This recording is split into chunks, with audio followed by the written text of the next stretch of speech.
But we want to read a story from the Bible. This is one of the meals that Jesus shared. If you want to follow it in one of the red Bibles that we've got at the back or on your phone, we're in Luke chapter 10, and we're starting fairly near the end of that chapter at verse 38. But we're going to read it in a different translation, and we're going to get you to join in with some actions as we go through. And so as we get started, there are going to be two main characters in this story. One of them is called Martha. And on this side of the room, we are going to be Martha, and I'm going to get you to join in with me doing some actions for Martha. And this side of the room, you're going to be the other main character in the story, which is Mary, and you're going to be following Astrid for the actions for Mary. So Jesus went to visit Martha and Mary. Martha welcomed him into their home. But Mary sat down at Jesus' feet and listened to what he had to say. Martha swept the floors and made everything nice and tidy for her special visitor. But Mary sat at Jesus' feet and listened to what he had to say. Martha made some batter and baked some lovely bread.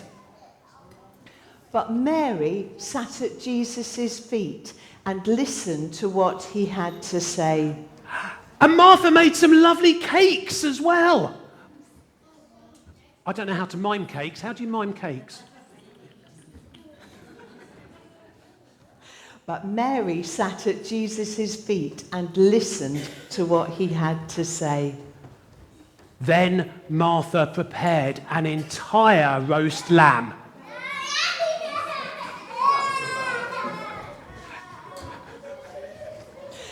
But Mary sat at Jesus' feet and listened to what he had to say.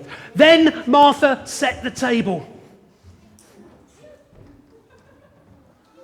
But Mary sat at Jesus' feet and listened to what he had to say. Then when she'd finally had enough, Martha sighed, stomped her feet angrily, and stamped out of the kitchen. Lord, she complained to Jesus, I've done all the work, and all Mary's done is sit there. Tell her to help me, please. There's only one thing here that is really important, Jesus replied, and that's the thing that Mary has chosen. So no, I won't take that away from her. I'm happy for her to sit here and learn from all I have to say. I want to tell you a story. Before I worked in the church as a minister, I used to choose people for jobs in the company that I worked for. I would talk to them and I would listen to them and I'd decide if they could do the job, and that was the job I did. And one season we had a really important job to fill. We carried out some first interviews, and then we decided to interview two people for the second time. So I arranged for two directors to be there. Kids, those are the big bosses.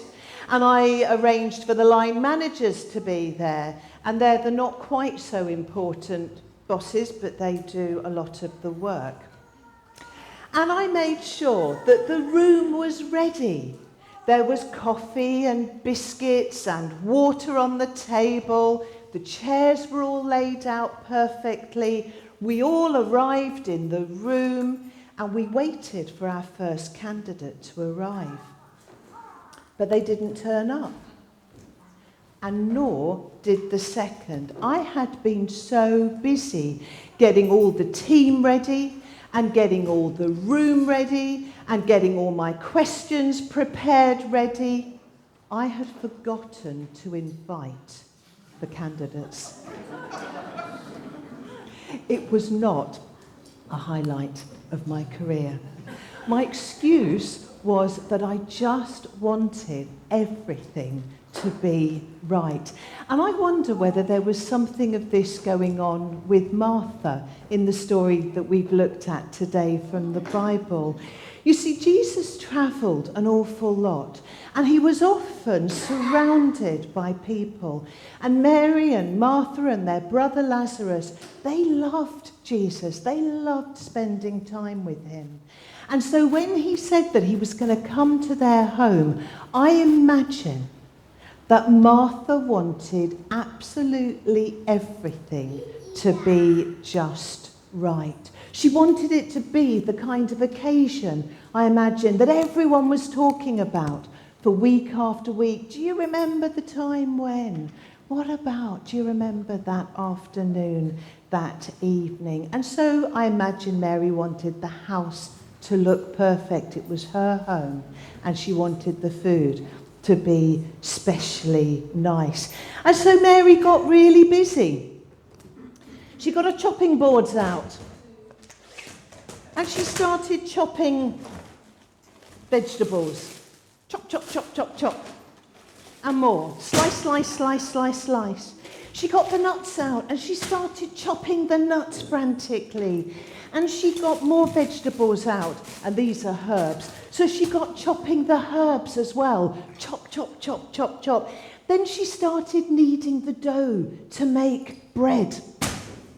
And then she put the water and the stock in here, and she started simmering everything that would go on the meat. Oh, I've left the meat in the fridge. Would you go and get it? And my fish. You see, Martha was so worried about everything being right, her brain was all over the place. So she took a break from the chopping and the slicing, and she started to sweep the floor.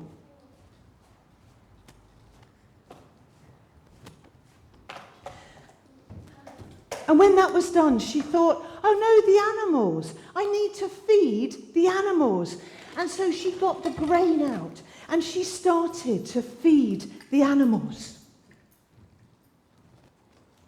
And then the meat turned up, and the fish.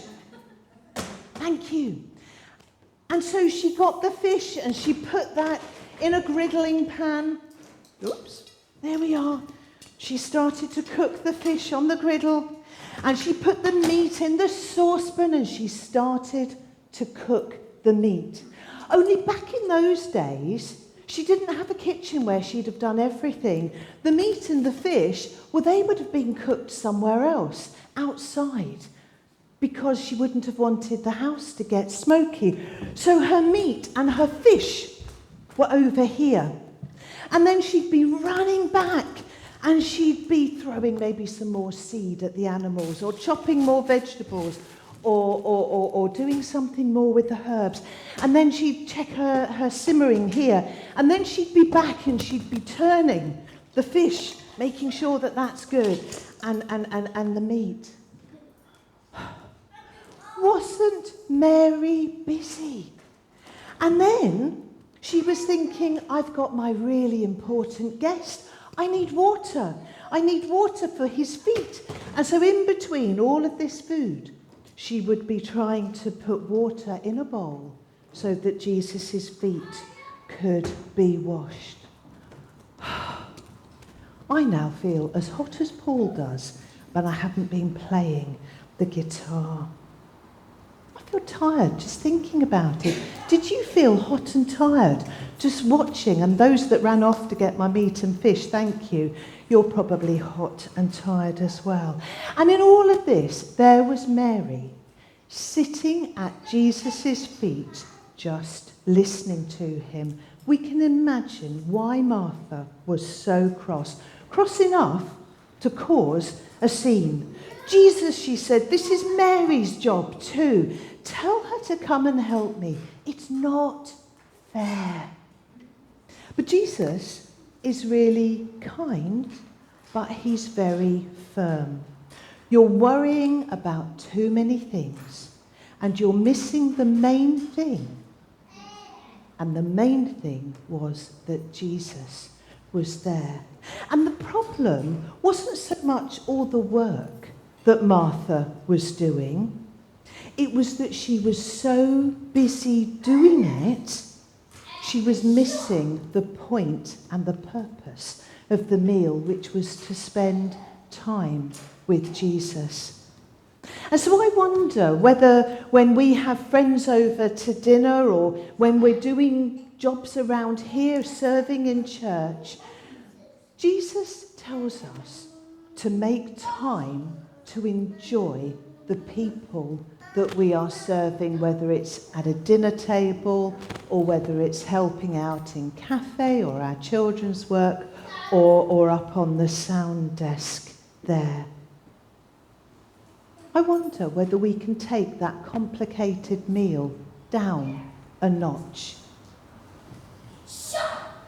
Maybe we can take the concentration down a tiny bit so that we can spend time with the people that we're serving with, because it's the laughs and the meaningful moments that are the most memorable thing. I wonder whether we're sometimes too busy to spend time with people. Maybe we're too busy playing a game on our device to concentrate on what someone's saying. Too busy finishing off that last piece of work to properly relax with family and friends. Too busy wondering and worrying about what people are thinking about us to enjoy the conversation and the relationship. But you know, spending time with people, being 100% present, is where life happens. So the next time somebody speaks to you, try putting your phone or your tablet down and actually look at them face to face. Hear what they're communicating to you. Try and leave work problems at work. When you close that office door, leave them there so that when you come home, you're 100% available for the people that we've got there. We've got time to laugh and to play. Try worrying less about what the house looks like so that you can always be ready to invite people into your home, whether it looks like something from a magazine or whether it looks properly lived in. Might we sometimes also be too busy to spend time with Jesus as well? Life is full of distractions. When I sit down to listen to Lectio on my phone in the morning, it is so difficult not to look at Facebook first. When I sit down with my Bible and my journal, pen in hand, it is so tempting to want to write a to-do list for all those things that I need to get done in the day. And sometimes I can come to the office here and I can do my work and I can go home and think, when and where did I spend time with Jesus today? It's so easy for us to get distracted by the things around us, things that are good and fine in and of themselves, but we allow them to pull us away from actually listening to him. Just as our friends want to spend quality time with us, Jesus does too. He wants us to chat with him. He wants us to listen to him. He wants our relationships to be life-changing. And they are when we listen to some of the most important words that are ever said to us, because they come from him. Jesus wants us to value spending time with him. And Mary got that, but Martha missed it. I wonder, what about you and me? How can we be more like Mary? That's a real question. And so we're going to spend a few moments, as we did before, in our family groups, by ourselves or with those that we're sitting with, and we're going to ask ourselves and one another a question. How can we make space to spend time with Jesus? And I'm going to give you a few moments to have a think and a chat about that together. How can we make space to spend time with Jesus? Please do take a seat. We are now going to practice what we've been talking about. Way back a long time ago, there was a lady called Susanna Wesley. She was the wife of the person who kind of founded the Methodist Church. And she had loads of children, and it was quite difficult for her to find space to listen to God. So what she would do, she would lift up her apron. She would sit in her special chair and she would lift up her apron. And when she was under her apron, her children knew that that was her time that she was spending with God. And I loved the ideas that we had in the way that we can spend time with God. We're going to practice now, and the first thing I want to encourage you to do is to make yourself comfortable. So we've got loads of space. You could lie down if you wanted to on 2 or 3 chairs. Yep, or on the floor. Make yourselves comfortable. I'd encourage maybe you want to close your eyes just so that you're not distracted by the people around you. And we're going to be quiet.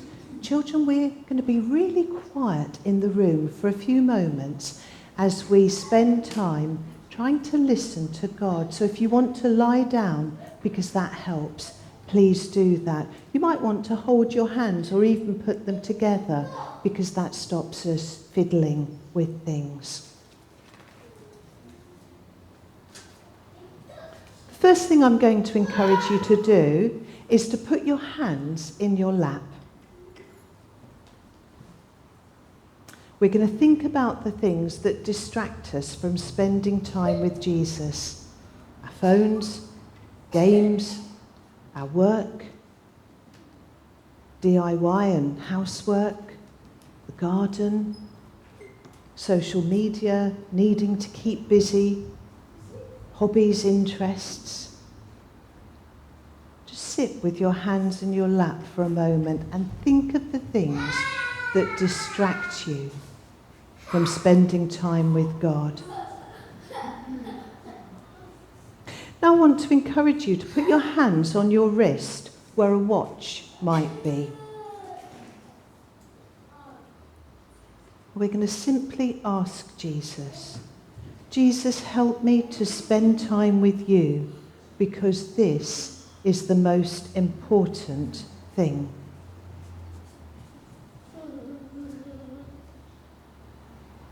We're now going to close our hands. And I invite you to imagine your worries are curled up tightly in your hands.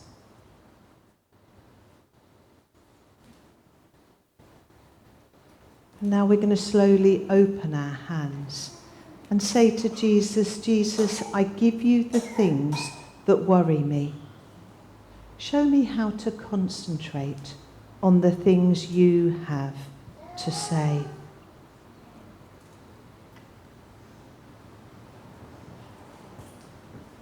Now you might want to reach your hands out or even hold them up high. This is a way of sitting or standing or lying to catch what God is saying to us. Lord, help us to catch what you have to say.